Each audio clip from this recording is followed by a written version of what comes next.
Hello everyone, it is I, Micah the Toy Guy, and today we're going to be looking at another cool Transformers figure. This is Transformers Studio Series Voyager Class Rise of the Beasts Battletrap.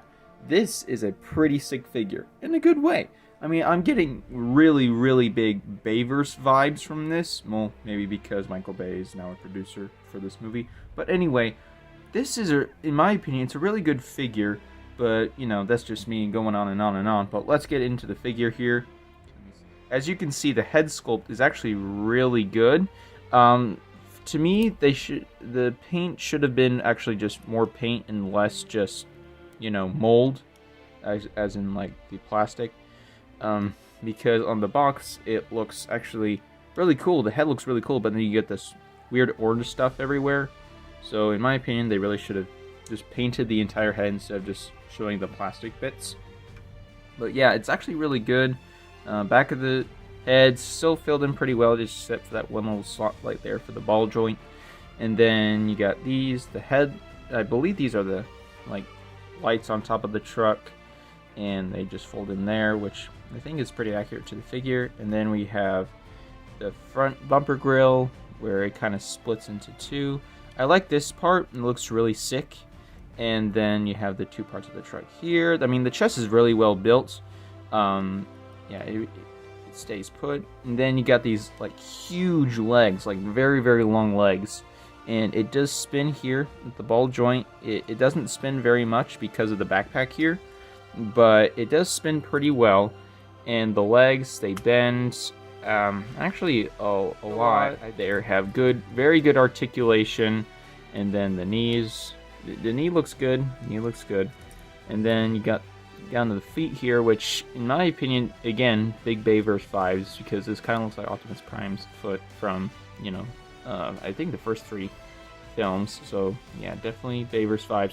Again, now I'm going to go on to the arms, and this is pretty much the only nitpicky thing I have about this figure, is the tremendous amount of arm kibble. I mean, just look at that. That is just way too much. They could have just incorporated it into the legs where the truck bed is supposed to be.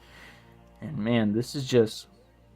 yeah, in my opinion, the only nitpicky thing I have here is the arm kibble. I mean, this is just terrible. But yeah, moving on to the backpack. The backpack isn't too bad. It actually blends in quite well with the figure, but it's a bit too chunky, in my opinion. But again, you have to have it for the sake of the figure. But anyway, yeah, that's about it for the figure as an overall, except for its accessory, which is this mace thing.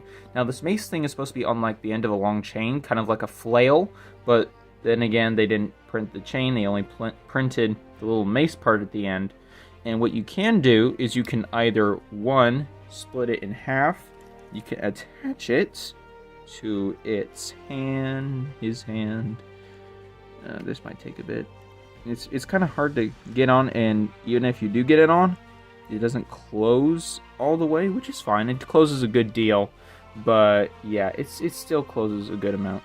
Another thing you can do with the flail, mace, whatever, you can detach it from... well, first you're gonna have to attach it from the arm, hand thing here. And then you can also attach it to the back, which isn't as easy to do. Hold on. Back is not where it should be.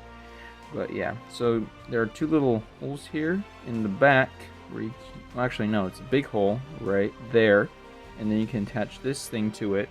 Now, I gotta be honest, this doesn't attach easily, and I don't like to use it because, well, it doesn't attach easily. So yeah, you just push it down as far as you can. But in the end, it just falls off, especially when you've used it a lot. So yeah, you really gotta, like, there you go. Okay, you really gotta tamper with it, see what you can do with it. But yeah, that's as far as the figure goes. I mean, the figure, except the arms, it's spectacular. But anyway, let's get into some size comparisons. So first, we have Frenzy, Core Class Frenzy from Rise of the Beasts. Then we have Rise of the Beasts Deluxe Class Bumblebee, Studio Series Voyager Class Optimus Prime, the Premium Finish version, Legacy Velocitron Voyager class Scourge, and yes, I will be getting the Rise of the Beast Scourge as soon as I can, and hopefully doing a review about it. And last but not least, the huge guy himself, Grimlock. I'm gonna tilt it up because look at that thing. He is just enormous. He just towers over Battletrap. Then again, he just pretty much towers over any figure in general. But yeah, those are all of the size comparisons. And now what we're going to do is we're going to dive deep into his vehicle mode. So here is Battletrap in his tow truck mode. And I gotta say, this is actually pretty sick. I'm getting serious Mad Max vibes from this. It's really, really cool. Oop, didn't fully transform that. But again, some tips and tricks for transforming this guy. These don't always lock into place very well. They're the joint between them is kind of flimsy, so you really gotta fiddle with these parts right here to make sure that they stick well. Again, they don't stick well in the first place. But yeah, another thing, the waist here, it is very, well, it's not really fragile, but the socket will pop out very easily, so be careful when you're transforming him. But then again, you can always just pop the socket back in. But anyway, yeah, that's pretty much all the tips and tricks for transforming this guy. Also, the cab here, this is just part of the vehicle review, this doesn't push down all the way. I've been noticing that every time I transform it, every time I do it differently or whatever, it does not go down all the way. And also the feet stick out just a bit. Then again, that's part of the transforming part, but I think they could have developed something better in tucking those guys in. Then you can also very plainly see the hands here. I mean, that's just right out in the open. You cannot get away from that. And then also the towing part is actually not that bad. It actually looks really cool. Just, you know, it's hard to connect those and have them stick. But yeah, then you got to the front and you can see it's got like a bit of like mud on the bottom of the grill and on this bumper guard here, and then you have the, you know, official GMC licensing, and then you have this exposed motor, which I think just sells it. This just ties it all together. It looks so cool. Then you got the horns, you got the overhead lights. Yeah, this is just an amazing vehicle form, except for the hands and the feet that kind of just stick out.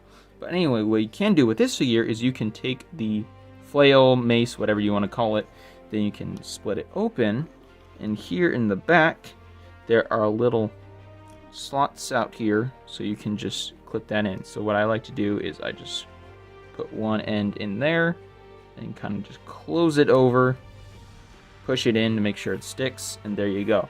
Now you have this part where you can have him like bashing enemies from the rear, I guess. But if you want to do that, that's cool. If you don't, that's okay. But yeah, it's really just depends on what you want to do with the figure. But anyway, that's pretty much it about the figure. I mean, for me, I'd give this probably an 8 out of 10.